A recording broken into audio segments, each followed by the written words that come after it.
Welcome back to Fairy Tail Anime Review, episode number 80. We're here reviewing episode number 22 of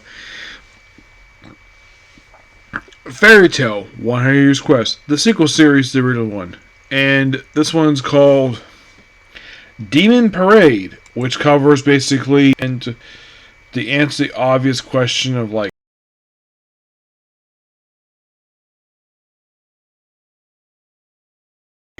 how many chapters have to go for the arc with this very episode's conclusion.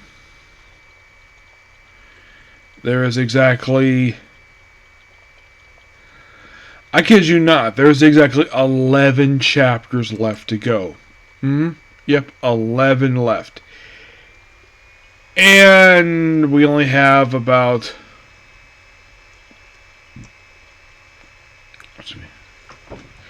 yeah, in terms of the anime for the season, we have exactly 3 left to go. And then the season's going to end.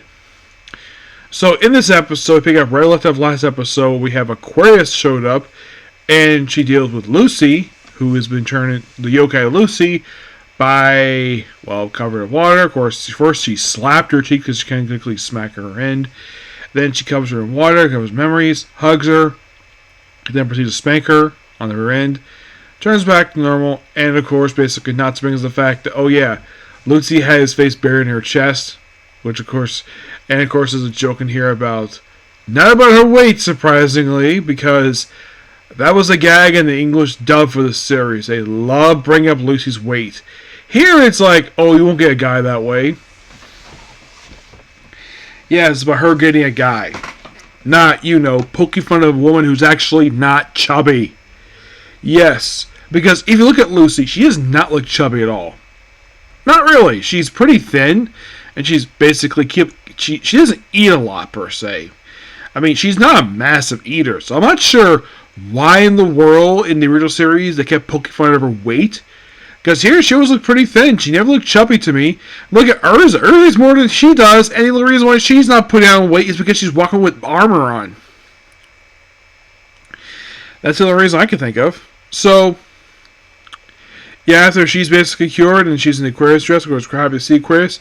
Like, how is basically the reason why she's able to be here because of the fact that because this magic, this area is basically covered magic. Before we continue here, let's maybe talk about Ferris and Toka, where they're at the Whiteout village and it's been destroyed, and there's like corpses around the place. And it turns out they're not real people. They are, get this, they are finger dirt from giant hands.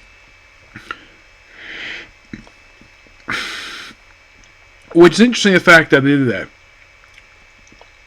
And then just by sheer coincidence, like, apparently everyone's fine, just the village was destroyed.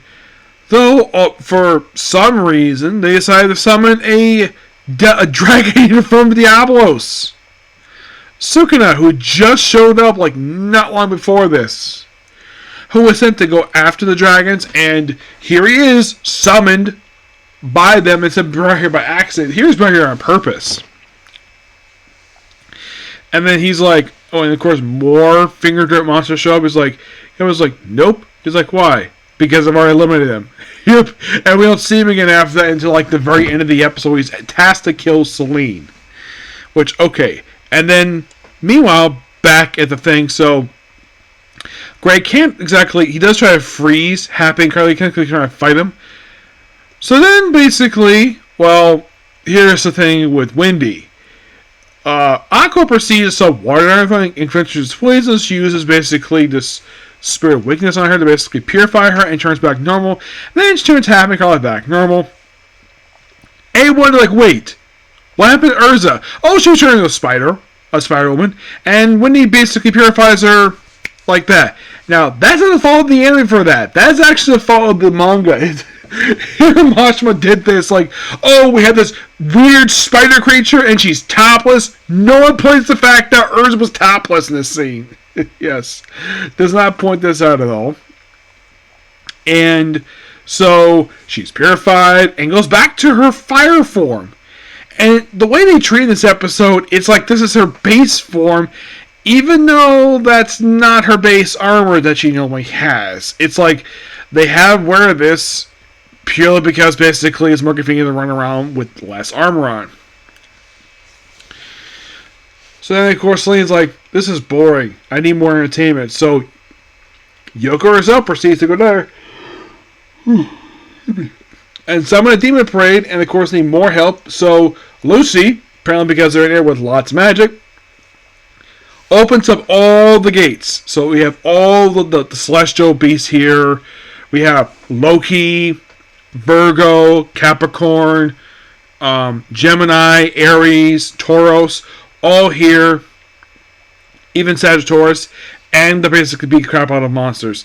By the way, Sagittarius is not a centaur. It's a guy in a costume. Yeah, that's the most disappointing thing about the guy. Is like, oh, shoot fire? Yeah, he can fire with his arrows, but he didn't shoot fire with his mouth. Nope.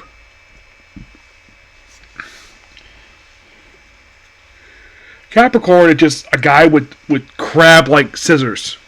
Yeah. So, and of course, Urza deals with the actual, yokai person. Of course, she transforms into yokai herself. And then, at first, basically, Urza finds out where she has these multiple copies of herself. She can put in these, paper copies.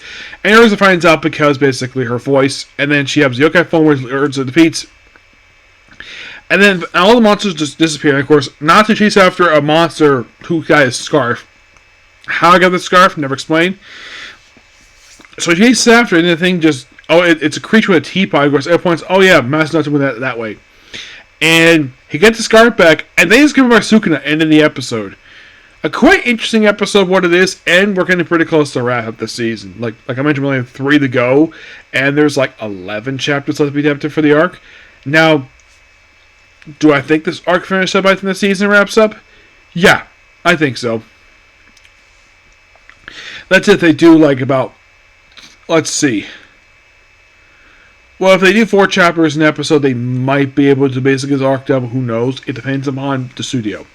Based upon JC staff, which I still am curious of why in the world the sequel series is not done by A1 Pictures.